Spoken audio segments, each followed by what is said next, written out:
Buenas tardes. Hoy es el miércoles 25 de octubre de 2023 y en esta nueva edición del Seminario de Física y Cómputo tenemos el gusto de tener como ponente al doctor Jesús Cruz Rojas del Instituto de Ciencias Nucleares.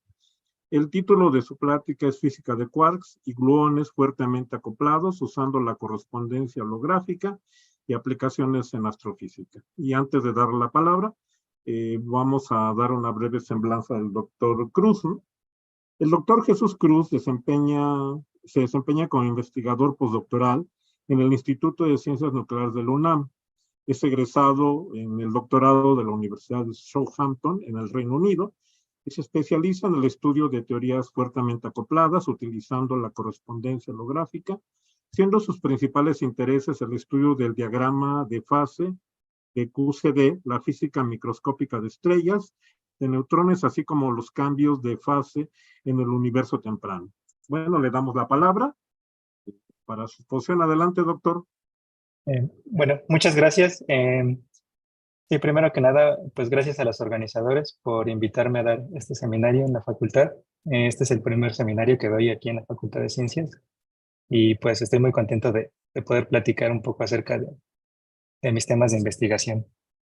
Pues sí, como menciona el título, quisiera platicar un poco de ciertas técnicas que se han desarrollado en los últimos 25 años utilizando la correspondencia holográfica para poder eh, estudiar más a fondo qué pasa con los quarks y los gluones en el régimen de acoplamiento fuerza de QCD, porque bueno, con el enfoque usual de QCD, bueno, que se tiene en el modelo estándar, uno puede calcular eh, cómo interaccionan los quarks y los gluones a muy altas energías, pero a bajas energías, a relativamente bajas energías, donde pues hay al menos bastantes fenómenos tales como las estrellas de neutrones que son cercanas o pueden ser observadas. No hay tantas técnicas o tantos enfoques de primeros principios que nos puedan dar resultados creíbles. Eh, ok, el plan para esta plática, bueno, un plan general más o menos sería primero platicarles un poco del contexto acerca de la correspondencia holográfica, de dónde viene esta correspondencia y más o menos cómo se sustenta. Y también darles un poco de algunas advertencias de qué es lo que en realidad no modela esta correspondencia, porque a veces uno puede abusar un poco del lenguaje y, pues no sé, llegar a resultados que no son correctos. También quisiera platicarles un poco de las dos filosofías o enfoques que la gente utiliza para este tipo de modelos, que serían el llamado bottom-up y el top-down. Pues ya les comentaré un poco más a qué se refiere con esto, para después pasar pues a lo que sería el principal objeto de esta plática, que es el estudio de QCD, de la cromodinámica cuántica, que serían los quarks y los gluones, utilizando esta correspondencia. Aquí voy a mencionar los dos principales modelos que yo utilizo y, bueno, las diferencias entre estos modelos y sus limitaciones también. Y finalmente voy a dar un ejemplo concreto de las cosas que se pueden calcular con estos modelos, en específico, tomando los sistemas de estrellas de neutrones. Bueno, antes que nada, un poco de historia acerca de dónde viene la correspondencia. Pues en los 60 se tiene que fueron descubiertos en ese tiempo en los experimentos de aceleradores muchísimas partículas nuevas. En general eran mesones y hadrones, y no había un modelo que describiera cómo interactuaban o cómo se clasificaban estas teorías. Pero se sabía que como eran tantas no podían ser fundamentales.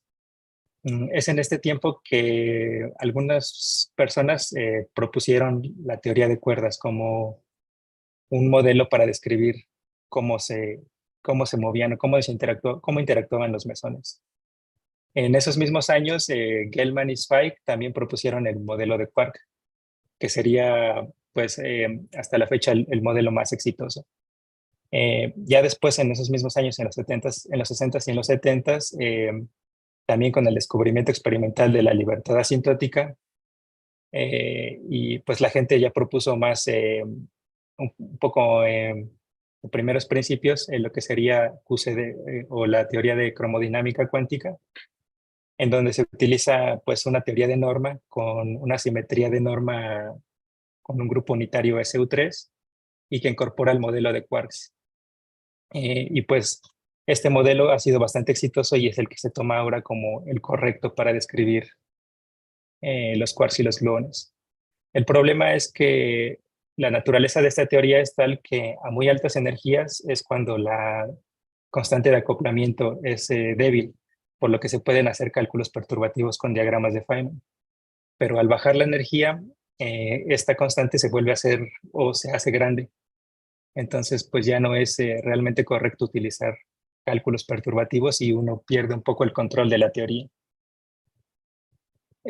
Pues como QCD tomó el lugar principal como el modelo para describir a los quarks, la teoría de cuerdas quedó un poco en el olvido. Pero en los 80s y en los 90s la gente se dio cuenta que en el espectro de las cuerdas uno podía hallar una partícula de spin 2 y sin masa que se podía interpretar como la perturbación de un campo gravitacional. Porque en teoría cuántica de campos uno toma a las partículas en realidad como perturbaciones de los campos cuánticos. Entonces, bueno, la interpretación que le dieron a esta partícula que encontraron en el espectro de la cuerda fue que en la teoría de cuerdas uno podía hallar una manera de describir al mismo tiempo el campo gravitacional y otro tipo de interacciones. Y fue cuando aquí se inició con este programa en el que la teoría de cuerdas sería como un candidato a una teoría del todo, o a una teoría que al menos describiera la gravedad en el mismo contexto que las otras interacciones fundamentales. Pero bueno, por un lado, el programa, bueno, la teoría de cuerdas trató de seguir este programa y por el otro lado QCD pues también tuvo muchos éxitos experimentales, pero aún hoy en día tiene muchas preguntas abiertas.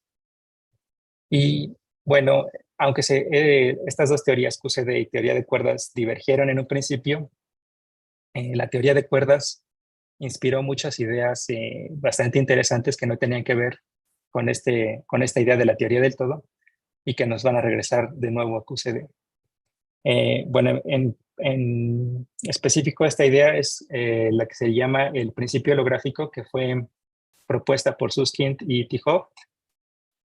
Y este principio holográfico lo que dice es que hay ciertos sistemas los cuales pueden ser descritos solamente tomando la superficie de esos sistemas. No se tiene que estudiar todo el volumen de los sistemas para obtener toda la información de ellos.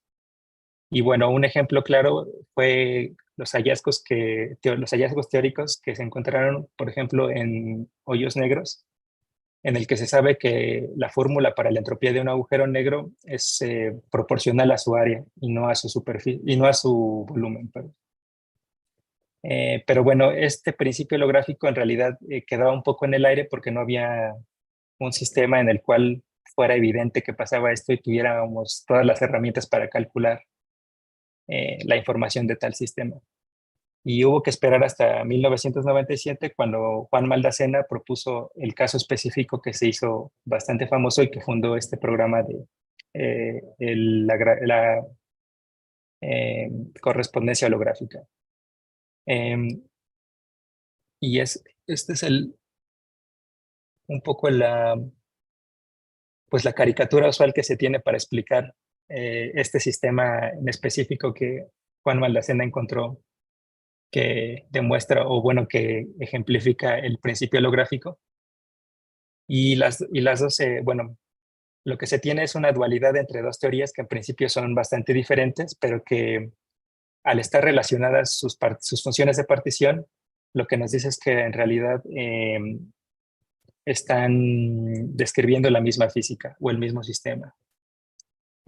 Por un lado de la dualidad tenemos una teoría de cuerdas en 5 dimensiones en un fondo gravitacional muy específico que es este fondo llamado anti-de Sitter. Y por otro lado tenemos una teoría cuántica de campos con una simetría muy específica que es la simetría conforme en una dimensión menos, en 4 dimensiones. Bueno, esta simetría conforme en realidad uno la puede pensar como una simetría tal que a los vectores les cambia la magnitud, pero los ángulos los respeta. Aquí, bueno, en la esquina superior pongo un poco una ilustración de lo que sería una transformación conforme de esta pirámide. Eh, eh, en particular, esta simetría conforme hace que la teoría cuántica en algunos casos sea muy fácil de tratar. En específico en 2 dimensiones es bastante simple de tratar, aunque aquí estamos tratando el caso de 4 dimensiones. Otra cosa notable es que la constante de acoplamiento cambia con respecto a una teoría o a la otra teoría. Por ejemplo, si en una de las teorías duales tenemos la constante de acoplamiento débil, del otro lado la vamos a tener fuerte. Esto nos da una gran ventaja para calcular cosas si nosotros lo que queremos conocer es el régimen de acoplamiento fuerte de una de las dos teorías, solamente nos tenemos que pasar a la otra teoría, a la teoría dual. Podemos calcular ahí ciertos observables y simplemente tenemos que leer qué nos dice del otro lado. Para esto hay que establecer un cierto diccionario entre operadores y campos, pero de esto voy a hablar un poco más adelante. Aquí en esta caricatura, pues uno puede observar de principio más o menos cómo uno puede intuitivamente pensar la dualidad holográfica. Esta esfera representaría el espacio en de Sitter en 5 dimensiones, donde el volumen, en vez de ser 3-dimensional, sería de 5 dimensiones, y la superficie de la esfera sería la teoría cuántica en 4 dimensiones. Entonces, por ejemplo, si en mi teoría gravitacional, a la que le vamos a llamar la teoría en el bulto, eh, le ponemos un horizonte de agujero negro, como este agujero negro tiene asociada una temperatura y una entropía, esto nos va a decir que la teoría cuántica de campos dual va a tener una temperatura finita.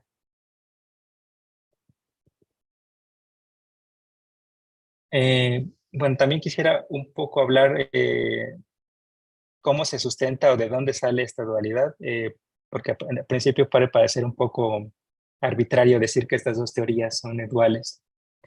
Pues esta dualidad, Juan Maldacena y sus colaboradores la observaron o se dieron cuenta de ella analizando una teoría de cuerdas en sus 10 dimensiones usuales, pero tomando dos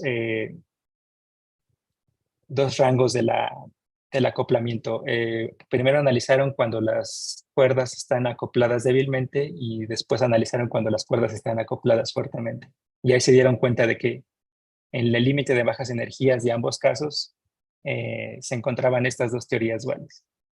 Entonces, a la izquierda vamos a tener el caso de donde las cuerdas abiertas y las cuerdas cerradas en la teoría de cuerdas están acopladas débilmente. Las cuerdas abiertas generalmente, bueno, tienen la posibilidad de ser libres, de propagarse libremente en el espacio 10-dimensional, pero también tienen la posibilidad de anclarse a ciertas branas o superficies de dimensión menor a 10, eh, que también son objetos dinámicos en la teoría de cuerdas. Estas membranas, que en generalización por sus dimensiones extras se les llama branas, y en particular como las condiciones de frontera que tiene la cuerda anclada a la brana son condiciones de frontera de Dirichlet, se les llama D-branas. Pues bueno, en este caso de bajas energías y acoplamiento débil entre las cuerdas abiertas y cerradas, uno va a tener que las cuerdas abiertas, si están ancladas a D3 branas, a bajas energías, eso se puede ver simplemente como, o sea, si nos paramos muy cerca de la D3 brana, lo que vamos a ver nada más va a ser un espacio 4-dimensional. Y entonces lo que uno ve simplemente es una teoría cuántica de campos en 4 dimensiones. Mientras que las cuerdas abiertas, perdón, las cuerdas cerradas, pues se siguen propagando en el espacio 10-dimensional y simplemente describen la teoría de cuerdas en 10 dimensiones con espacio plano de Minkowski. Y como las cuerdas abiertas y cerradas, su interacción es débil, estos dos sectores están desacoplados y realmente no se ven el uno al otro. Ahora, si si tomamos la constante de acoplamiento entre las cuerdas como bastante fuerte, estas D3 branas en realidad las podemos ver como objetos muy masivos que van a deformar el espacio-tiempo de la manera usual que se piensa en relatividad general.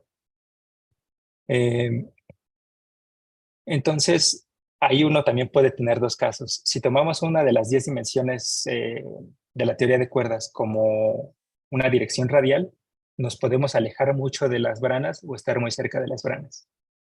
Si nos alejamos mucho de las branas, pues realmente no las vemos y uno puede volver a tomar la teoría como teoría de cuerdas en 10 dimensiones en espacio plano, justo como teníamos en el caso anterior.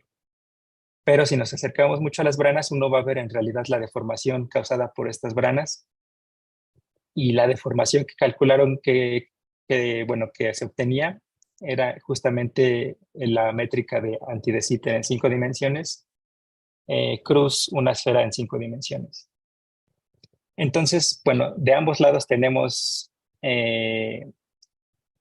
una teoría de cuerdas de 10 dimensiones para las cuerdas cerradas, y para las cuerdas abiertas de un lado tenemos la teoría cuántica de campos en 10 dimensiones y por el otro lado la teoría de cuerdas en un espacio específico llamado anti de Sitter. Entonces, más o menos así es como se sustentó la conjetura, porque bueno, un pequeño caveat de esta correspondencia holográfica es que es en realidad una conjetura matemática. Esto no ha sido probado en el contexto de teoría de cuerdas y bueno, ya ese corresponde a los físicos matemáticos tratar de probar esto más rigurosamente.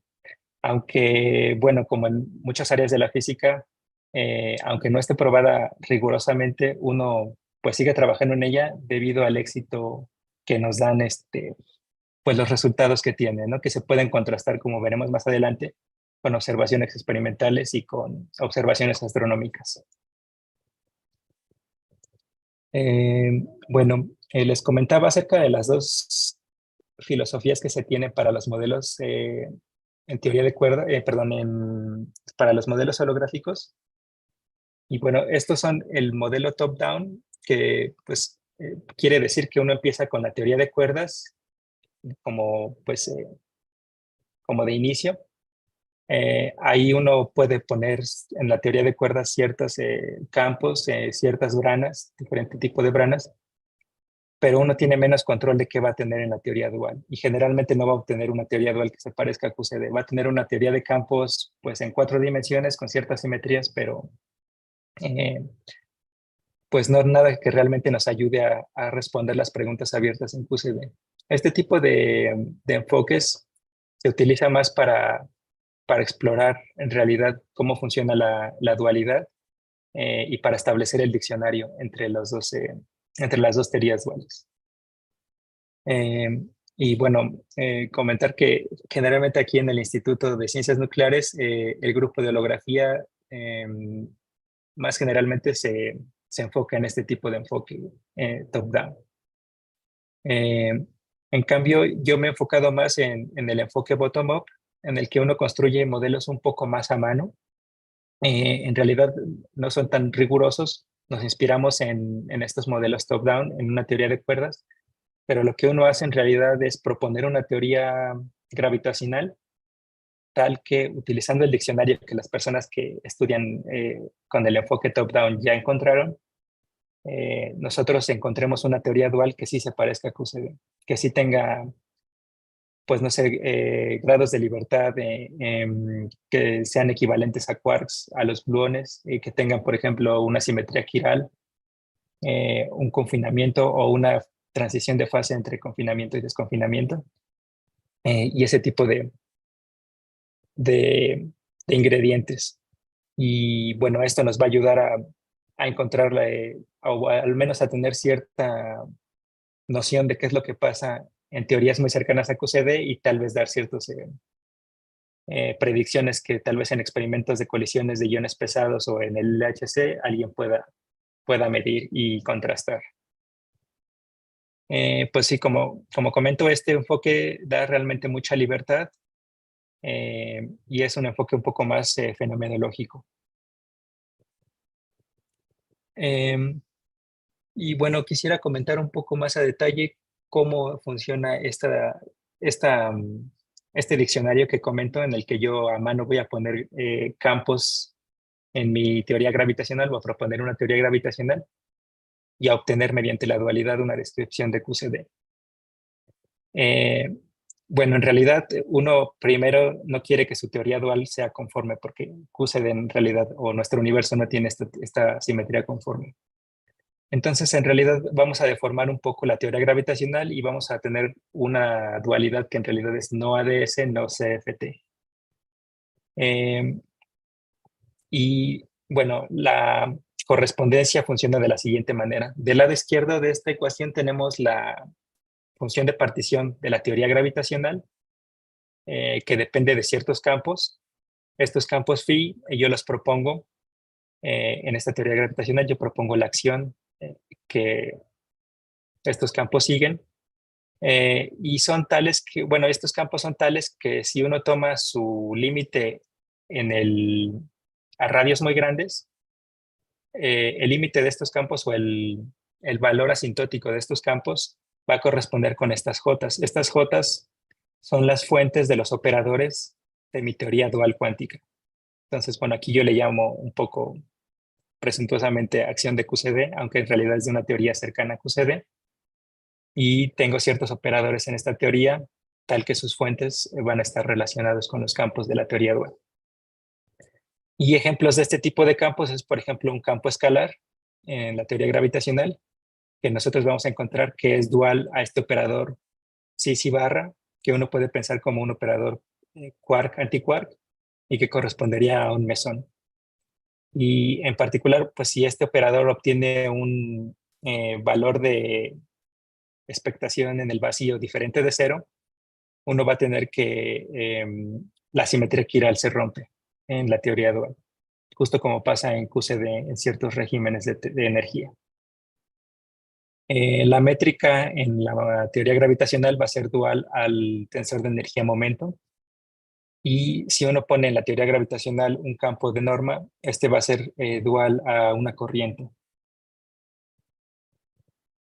Y bueno, uno también, como les comentaba al principio en la caricatura, si en el espacio gravitacional pone el horizonte de un agujero negro cerca del infrarrojo, bueno,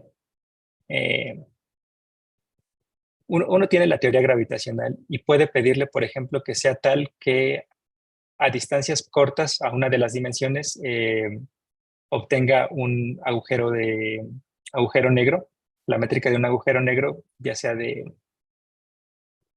bueno, sí, de un agujero negro que, bueno, va a estar caracterizado por un horizonte de sucesos. Y le puede pedir a esa misma teoría que a radios muy alejados simplemente se conviertan anti de Sitter. Y ese es el tipo de teorías gravitacionales que nosotros vamos a proponer, para que a radios muy grandes, donde se obtiene anti de Sitter, se pueda usar la dualidad para obtener la teoría dual. Y como tenemos este horizonte de sucesos, esto nos va a dar que la teoría dual va a tener una temperatura finita. Ahora, regresando un poco a QCD, como les comentaba muy al principio, QCD todavía tiene muchas preguntas abiertas. En particular, bueno, aquí les presento una imagen del diagrama de fase de QCD, en el que podemos ver cómo se comporta la materia a diferentes rangos de temperatura en el eje vertical y de la densidad en el eje horizontal. Sabemos que a muy, muy altas energías, pues sí se puede calcular cómo se comporta la materia utilizando diagramas de Feynman, y eso corresponde a temperaturas y densidades muy grandes, pues que incluso más grandes de lo que se ve aquí, ¿no? Pero bajando la temperatura y bajando las densidades, es cuando uno empieza a ver los problemas. A muy, muy bajas temperaturas y densidades, pues no es realmente problema, porque se pueden usar acciones efectivas eh, para modelar qué pasa con los hadrones y los nucleones, los protones y los neutrones. Pero a densidades del orden de la densidad de saturación del núcleo, pues esto ya deja de tener validez, y en realidad aquí no hay ninguna teoría que nos diga, o ninguna, bueno, aparte de holografía, hay realmente solamente modelos efectivos que pues no se sabe hasta qué punto sean válidos aquí, porque realmente no hay tantas herramientas. A densidades muy pequeñas, pero temperaturas grandes, sí hay modelos que pueden dar información. Por ejemplo, se tiene QCD lattice o QCD en la retícula, me parece que se le llama, en donde utilizando supercomputadoras, pues más que nada con fuerza bruta computacional, resuelven las ecuaciones de movimiento en el régimen fuertemente acoplado y pueden obtener resultados.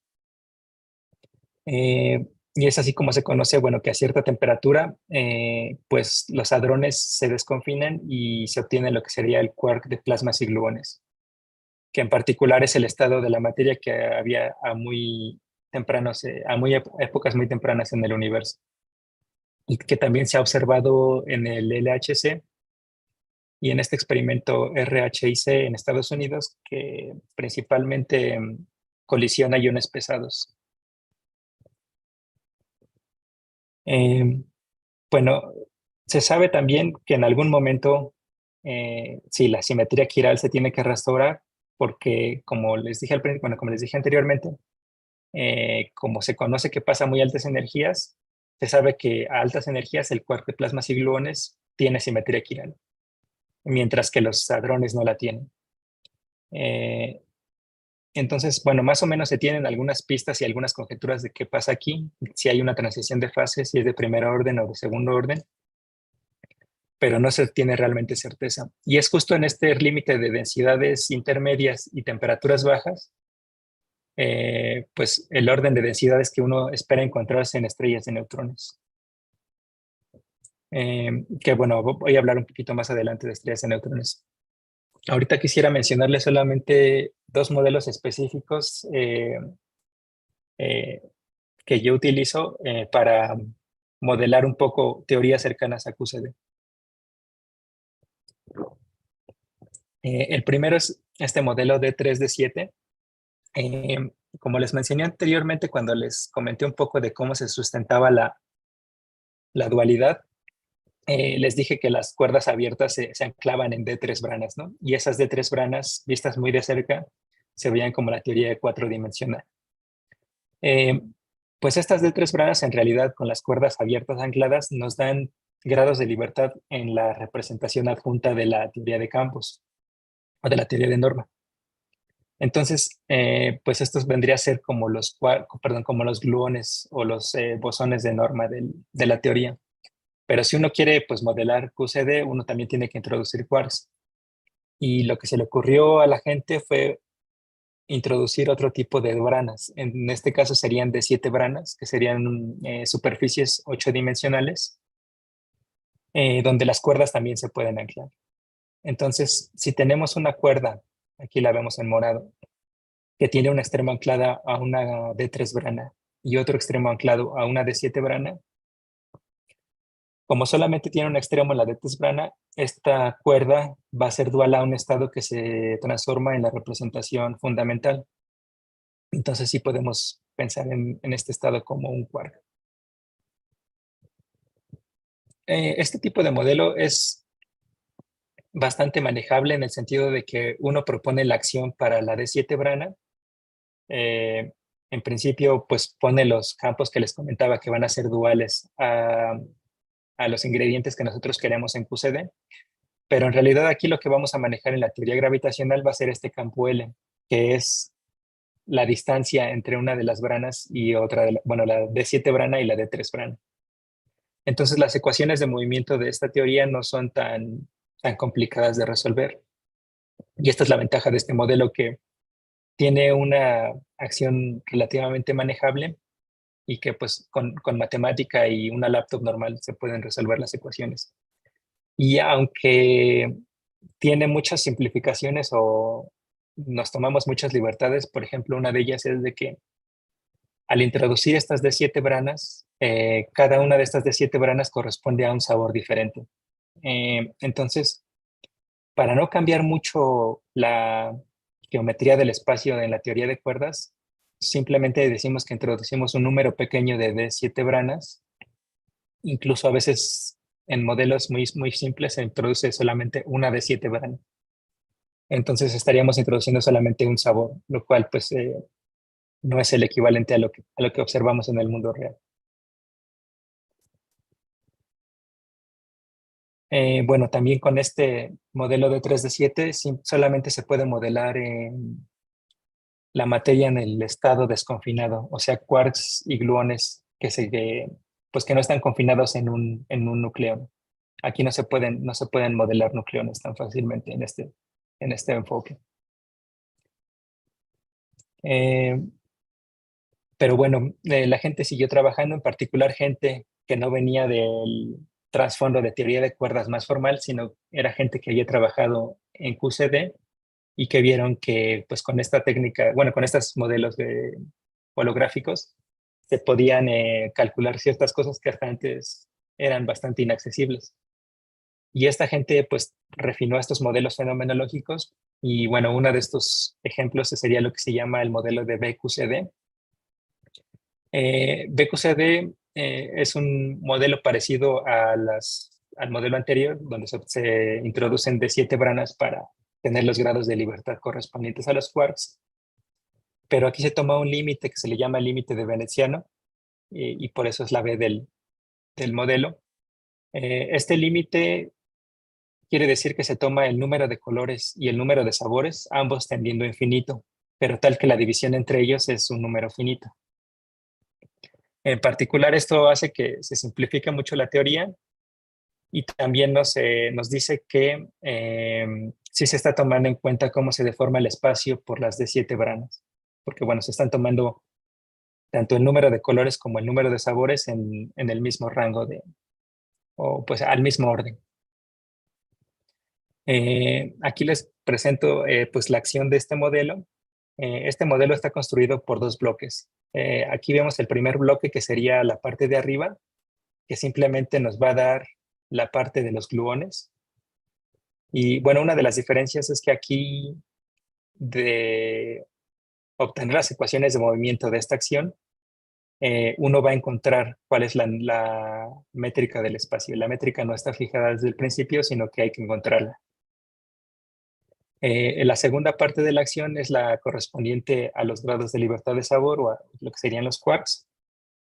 Eh, y pueden ver que al principio pues tiene un factor de NF ahí. Aquí dejo en rojo ciertos potenciales en la acción que en principio no están fijos.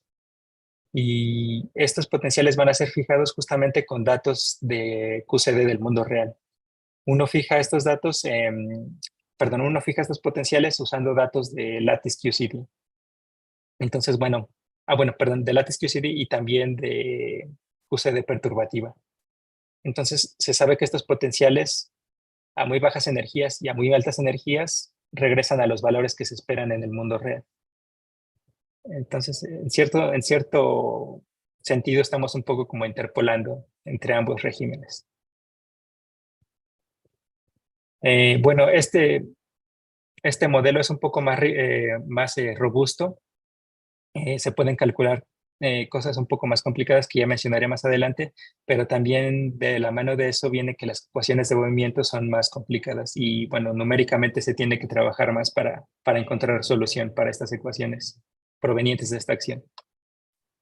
Aunque, bueno, tampoco es del nivel que se tiene en Lattice QCD, donde se tienen que usar supercomputadoras, ¿no? Aquí, pues, las ecuaciones tardarán del orden de un día, tal vez, en el peor de los casos, utilizando una laptop buena.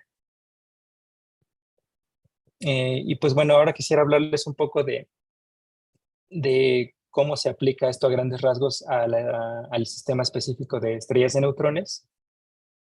Y pues antes, bueno, quisiera explicarles un poco acerca de las estrellas de neutrones. Pues sabemos que estos son sistemas únicos porque son los objetos más densos que se han observado en el universo que no son agujeros negros. Y aquí se puede encontrar materia a temperaturas muy bajas y a densidades muy altas. Y bueno, gente que trabaja en física nuclear ha tratado con modelos efectivos a bajas densidades, menores a la densidad de saturación del núcleo, pues ha encontrado o ha especulado que dentro de una estrella de neutrones la materia puede ir desde nucleones a los cuales sus electrones ya no están, bueno, ya no están girando sobre ellos como en un átomo, sino que están más bien separados y son un poco independientes, y hasta posibles estados más exóticos como materia desconfinada donde los quarks son libres de moverse, como en el plasma de quarks y gluones, e incluso modelos donde los quarks, perdón, fases donde los quarks se juntan como pares de Cooper, un poco emulando lo que pasa con los electrones en la superconductividad. Y bueno, a este tipo de fases se les llama superconductividad de color. Eh, y bueno, se tiene que el objeto más fundamental, o bueno, la cantidad fundamental que uno necesita para calcular eh, diferentes cosas para estrellas de neutrones va a ser la ecuación de estado. O sea, lo que uno trata de encontrar utilizando estos modelos holográficos es la ecuación de estado. Esta ecuación de estado va a relacionar ciertas cantidades, por ejemplo, la densidad de energía con la presión o la entropía con la temperatura. Y bueno, la gente ha tratado de encontrar una ecuación de estado para las estrellas de neutrones en diferentes áreas de la física, ¿no? En astrofísica, utilizando solamente las observaciones, han tratado de proponer modelos para la ecuación de estado. Y recientemente, ahora con los modelos holográficos, también nosotros hemos tratado de proponer ciertas ecuaciones de estado y ver si nuestros resultados obtenidos a través de esta ecuación de estado se acercan a las observaciones. Esta ecuación de estado es fundamental porque uno la puede meter en estas que serían las ecuaciones de Tolman, Oppenheimer y Kopolkov, y que son simplemente las ecuaciones del equilibrio hidrostático adentro de una estrella. Estas ecuaciones vienen simplemente de aplicar la relatividad general a un objeto estático esféricamente simétrico, que sería pues nuestro modelo simplístico de la ecuación de la estrella de neutrones. Si uno resuelve estas ecuaciones, por ejemplo, aquí tenemos la ecuación de estado entraría como la relación entre la energía, entre la densidad de energía epsilon y la presión P. Uno en principio puede encontrar una relación entre la masa de la estrella y su radio. Y por ejemplo, aquí pongo una de las gráficas que encontramos para la masa y el radio de una estrella de neutrones. Pues el radio está en kilómetros y la masa está en masas solares. La parte verde de la gráfica no viene de holografía, sino que tomamos los resultados de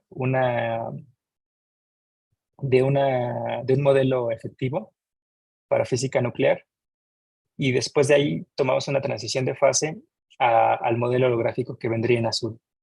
Lo que es notable bueno, en este modelo es que obtenemos esta parte que está en rosa y azul, donde la estrella sería estable. Ya después viene este cambio de fase a la parte café, donde como cambia pues la pendiente de la gráfica, esto se puede traducir a que la estrella ya no es estable frente a perturbaciones radiales. Pero hay un momento en el que la estrella es estable y está en una fase de materia de quarks o materia desconfinada. Y bueno, eso es pues en principio nuevo o algo que aportan los modelos holográficos, porque en general la comunidad astrofísica tiene sus dudas acerca de si adentro de las estrellas de neutrones la densidad es tal que los quarks se pueden desconfinar del núcleo. También, bueno, con la ecuación de estado uno puede calcular la velocidad del sonido dentro de la estrella, que también aquí pongo en la izquierda. Y, por ejemplo, uno puede ver cómo el modelo efectivo falla cuando la densidad o el potencial químico crece. Y esto se puede ver porque la velocidad crece y crece hasta acercarse a 1. Aquí lo que estoy graficando es en realidad el cociente entre la velocidad del sonido y la velocidad de la luz. O sea que llega un momento en el que la velocidad del sonido es igual a la velocidad de la luz, lo cual pues ya causa problemas en general en el modelo. Y bueno, aquí un poco más bien comparto los resultados de este artículo de hace 2 años. en el que se tomaron diferentes modelos gravitacionales holográficos y no holográficos, y se contrastaron con observaciones astrofísicas. En particular se tiene la observación de este evento. No estoy seguro si es el nombre del evento o el nombre del sistema binario, pero bueno, en 2017 un sistema binario de estrellas de neutrones colisionó y produjo ondas gravitacionales que se observaron en la Tierra, en los observatorios de Vigo y LIGO en Estados Unidos. LIGO está en Estados Unidos y Virgo no me acuerdo si está en Estados Unidos también. Pero bueno, se considera como una de las observaciones más exitosas de ondas gravitacionales, porque aunque se han observado otras colisiones, perdón, ¿tienen preguntas? No. Aunque se han observado otras colisiones de estrellas de neutrones, generalmente el espectro de la onda gravitacional no es tan limpio. Y bueno, que fue de los primeros, en realidad, un poco por suerte, pues dio bastantes datos que ayudaron a eliminar o a corroborar ciertos modelos. Entonces, uno de los datos que generalmente se tiene para descartar modelos es la deformación causada por las fuerzas de marea de una estrella con respecto a otra estrella. Esta no se muestra en las gráficas, pero se tiene bastante bien medida en el caso de esta observación. Entonces, como también se conoce la masa de las dos estrellas binarias antes de la colisión, uno puede tratar de modelar un sistema con esas mismas masas, y si no obtiene las mismas valores parecidos o valores que están en el rango de las fuerzas de marea de esas estrellas, pues en principio pues podría decir que su modelo no es correcto o que le faltan ciertos ingredientes. También se han observado al menos estrellas de neutrones de más de 2 masas solares. Entonces, si uno de los modelos en nuestra gráfica de masa contra radio no es capaz de producir una estrella de masa más de más de 2 masas solares, pues también sería un modelo que no concuerda con las observaciones. Y bueno, aquí en la gráfica, pues en franjas rosas y blancas se tiene como el espacio de la mayoría de los modelos conocidos, y en negro y en azul pues serían los modelos constreñidos por las observaciones gravitacionales. Entonces, pues gráficas que se salen de estas regiones azules y negras, pues en realidad no estarían correctas. Y bueno, pues para concluir un poco, pues les quisiera mencionar que utilizando este modelo de BQCD, en realidad, como les mencionaba, es un poco más complicado numéricamente, pero tiene bastantes más ventajas. Una de ellas es que se puede obtener la ecuación de estado a temperatura finita, algo que con el primer modelo que les mencioné, pues no es tan fácil. Y justo si obtiene uno la ecuación de estado a temperatura finita, pues la gente que hace modelaciones numéricas, por ejemplo, de agujeros negros o de estrellas de neutrones, puede modelar una colisión entre un agujero negro y una estrella de neutrón o 2 estrellas de neutrones y ver qué pasa, ver si en realidad obtiene cosas parecidas a las observadas o no. También, bueno, esto abre la puerta pues sí, introducir más interacciones en el modelo. En particular, uno puede introducir el transporte de neutrino o efectos que vienen no de QCD, sino del modelo electrodébil. Y eso pues le puede dar más realismo a la ecuación de estado que uno encuentra. Porque bueno, pues se ha argumentado que también para el tipo de colisiones que se tienen en estrellas de neutrones, a veces los efectos no solo de QCD, sino también de otros, por ejemplo, la emisión de neutrinos de una estrella de neutrones también pueden afectar qué tan rápido o qué tan lento colisionan las estrellas de neutrones. Pues y bueno, un poco para concluir, quería comentarles que pues sí, los modelos holográficos son bastante útiles para estudiar QCD a rangos de densidades intermedias donde no es posible o no hay otras herramientas realmente para hacerlo. Y pues uno tiene muchos modelos diferentes. En particular tiene, por ejemplo, el modelo de 3D7, que es bastante accesible en un principio, al menos con los cálculos, y puede obtener bastante buenas predicciones para la ecuación de estado a temperatura cero. Y bueno, también está la posibilidad de obtener pues modelos más realistas que nos den muchísima más información acerca de la ecuación de estado. Y pues ahorita también estamos trabajando porque bueno, no les comenté, pero para BQCD ahorita solamente lo hemos trabajado para un solo sabor de quarks, por lo que les decía de las complicaciones de meter más branas, de 7 branas. Entonces queremos hacerlo como con número de sabores más realista. Y bueno, también estamos analizando el modelo de fase de QCD para ver si hay inestabilidades en el diagrama de fase.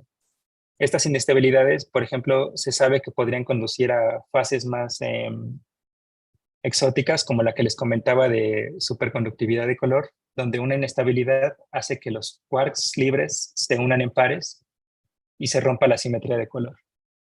Pues lo que cambiaría cómo se comporta la materia en ese estado.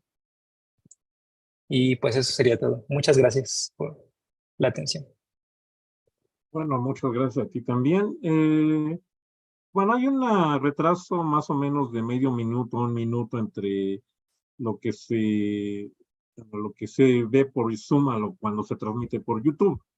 Por eso es que, pues bueno, en el momento no veo preguntas, pero bueno, yo como el moderador, pues sí, siempre hago alguna pregunta también para invitando a los demás a que pregunten, ¿no? Sí, Tú mencionas en tu trabajo que, bueno, mencionas teorías de 4 dimensiones, 5, 10, 11, y yo preguntaría aquí, ¿cuál es la razón por la cual se hace necesario, digamos, hacer teorías que incluyan dimensiones mayores que 3? claro. Bueno, en un principio se propuso la teoría de cuerdas, pues como lo mencioné, como un modelo para describir a los quarks. Y en ese momento sí era una teoría de 4 dimensiones. Pero después, cuando la gente quiso en realidad introducir la gravedad y todas las interacciones en un solo modelo, la misma consistencia de la teoría para que no hubiera anomalías, pedía que las dimensiones tuvieran un número específico. Entonces, en el caso de teoría de cuerdas, si la teoría no tiene 10 dimensiones, quiere decir que hay simetrías de la teoría que a nivel clásico pues existen, pero cuando cuantizas la teoría se pierden esas simetrías. Entonces es por eso que deben de tener 10 dimensiones. En el caso de holografía, pues simplemente se encontró esa relación entre una teoría 5 dimensional y una 4 dimensional. Pero en los modelos fenomenológicos en los que yo trabajo, tratamos pues siempre de tomar como el mundo real la teoría dual que es en 4 dimensiones, que pues sí sería la que corresponde a lo que observamos en el universo. Bueno, me tengo una pregunta aquí de David Eduardo Martínez Lara. Bueno, dice, hola, gracias por la plática. Hablabas de bajas y altas energías, pero ¿entre qué rangos se encuentran las bajas y las altas energías? Sí, esa es buena pregunta. Bueno, altas energías se consideran incluso más altas que la escala de gran unificación, que ya serían, ay, sí, de ahí sí no me sé el dato en electron volts, pero sí sería tal vez del orden pues yo creo que incluso más de lo que se ha encontrado en el acelerador del LHC, eh, o de ese rango. Uno considera generalmente los experimentos en el LHC como altas energías ya. Entonces, ese sería como el rango de altas energías, y el rango de bajas energías sería del orden de 100 megaelectronvolts, más o menos, que es como me parece que si no estoy cometiendo un error, pero es el rango de energías en el cual eh, pasa la transición entre un quark confinado quarks confinados y nucleones. Bueno, sí. Entonces, bueno, de la misma persona de David Eduardo Martínez Lara, pregunta, ¿podrías definirnos de manera muy general ¿Qué es el sabor de las partículas? Mm, El sabor sí es una simetría que se ha encontrado más que nada, me parece, experimentalmente. Eh, pues sí, bueno, en los 70s, en los 80s y después, cuando empezó toda esta era de los aceleradores de partículas, pues hubo una época en la que se encontraban partículas un día sí y otro día también, ¿no? Diferentes tipos de partículas en los experimentos. Y la simetría de sabor vino a ser como un mecanismo para clasificarlas. En realidad es como una carga o un número cuántico. eh, y como decirlo, es una simetría global del modelo estándar que te da un número cuántico que te dice, pues esta simetría tiene sabor tal, perdón, esta partícula tiene sabor tal y esta tiene sabor tal. Eh, es simplemente un número cuántico más para describir los estados de la teoría. Bueno, creo que no hay más preguntas, pero yo aquí hay un comentario. Mencionabas observaciones en dos lugares, una de ellas Vigo. Y si Ujú. mal no recuerdo, bueno, Vigo es una ciudad española que está en la parte oriental, no occidental de España, ¿no? Puede ser que sea de ese lugar. Mm, sí, sí, sí. Ujú. Digo, es lo que yo recuerdo, ¿no? A ver, aquí hay otra pregunta. Dice María Sabina Ruiz. ¿Cuál es la característica de qué? Del ¿qué? Superconductividad de color, algo así, de la superconductividad de color. Sí, esta superconductividad de colores sí es un poco misteriosa todavía. La gente no la ha estudiado a fondo. Hay ciertos modelos fenomenológicos, pero es más que nada lo que se esperaría en la teoría, porque pues la teoría está, bueno, la teoría está confirmada, eh, tiene fermiones, que serían los quarks, y se sabe que estos fermiones a un potencial químico finito desarrollan una superficie de Fermi. Y bueno, se conoce que si estos fermiones tienen alguna interacción atractiva, eh, se esperaría que, por ejemplo, una relación atractiva formada o propiciada por una inestabilidad en el sistema, pues propiciara justamente que el estado de mínima energía del sistema sea que los quarks formen pares. Y si los quarks forman pares, bueno, causa un problema porque, como mencionaba, estos estados rompen la simetría de color. Y como rompen la simetría de color, ya no es tan fácil estudiarla con holografía. Hay trabajos al respecto, pero en realidad son trabajos un poco más fenomenológicos, donde, por ejemplo, uno estudia eh, el caso en el que los considera a los gluones muy, muy masivos. Si uno considera a los gluones muy, muy masivos, puede olvidarse de ellos, es decir, son tan masivos que mi teoría no los ve, y tomar al color justamente como una simetría global de la materia. Y entonces, pues uno encontraría el diagrama de fase de QCD y ver en dónde pasa que estos quarks se juntan. Pero como es tan limitado el modelo, aún no se sabe, por ejemplo, a qué correspondería, bueno, como se sabe en superconductividad usual en electromagnetismo, pues se sabe que la resistividad tiende a cero, se sabe que hay este efecto Meissner, pero o lo que sería el equivalente en QCD aún no está tan claro. Y bueno, es un área abierta todavía.